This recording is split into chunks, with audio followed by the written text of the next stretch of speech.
Hey all, this is PhoneArena with a video preview of the Samsung S3350, and as you can see the big Wi-Fi marking here. This is an affordable handset from Samsung aimed at the texting crowd out there, and you have the full QWERTY keyboard that's pretty similar to the one on a BlackBerry and an optical trackpad.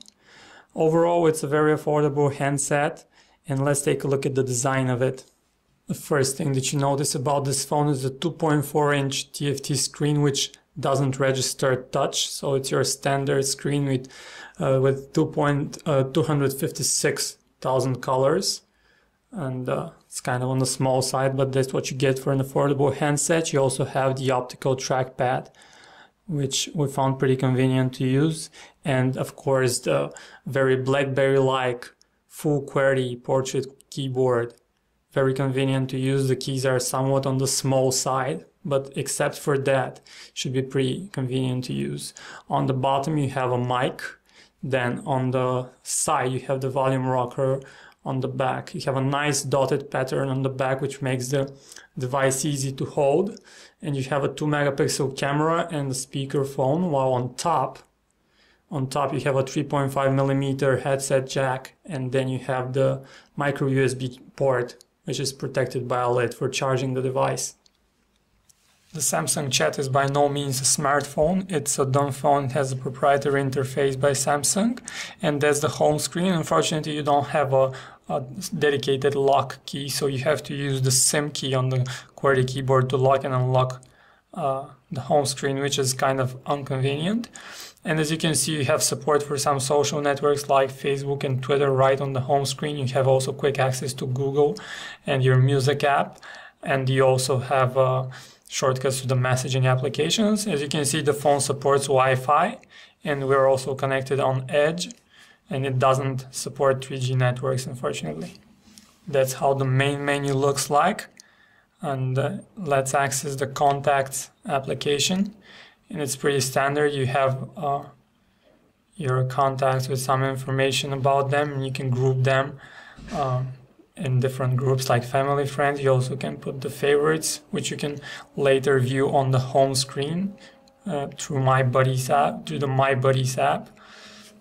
The browser on the Samsung Chat is pretty standard, so let's take a look at a simple web page like Google Mobile, because you can't open very graphically intensive websites like PhoneArena.com. So this is what Google Mobile looks like on the Samsung Chat, and you can zoom in and out using the volume rocker. So that's how it looks like, and of course you can use the optical trackpad, which is kind of decalibrated in the browser. It works very slowly, but it is of some use, but as you can see, and it's very slow, and you can't really configure it to work better. So that's how the browser on the Samsung Chat looks like. The most important feature of the Samsung Chat, of course, is the QWERTY input.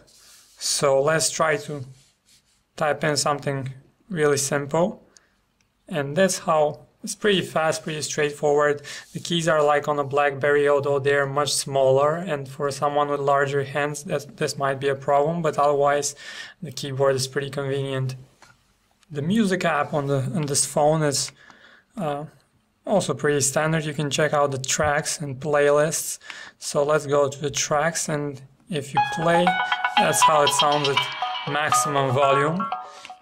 And if you skip back to the home screen, you can see the music player controls right there, so it's pretty convenient to use, but nothing too fancy there, of course. As we already said, the Samsung Chat has a 2-megapixel humble camera unit, and that's how the interface of the camera looks like, and it shoots photos at 1600 by 1200 resolution.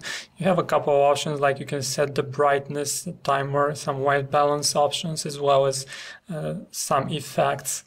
So overall, the menu is okay for such a phone. And you also have camcorder, which records at QCIF resolution, which is the poor 170 by around 140 pixels, only good for viewing on the screen of the phone, but otherwise not very usable.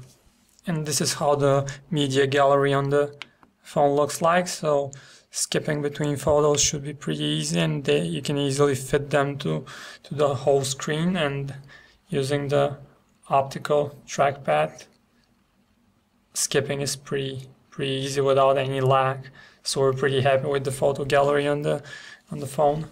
The Samsung Chat offers a lot of features for an affordable handset. First of all, you have the QWERTY keyboard, full QWERTY keyboard, which is definitely a plus. You also get a trackpad and the Wi-Fi connectivity. One of the downsides of this device is the fact that it lacks 3G support, so you're only stuck with the slow edge speeds, but that's kind of expectable for that price segment. Overall, a nice looking device, pretty lightweight also. So if you want a cheaper BlackBerry, that might be your choice.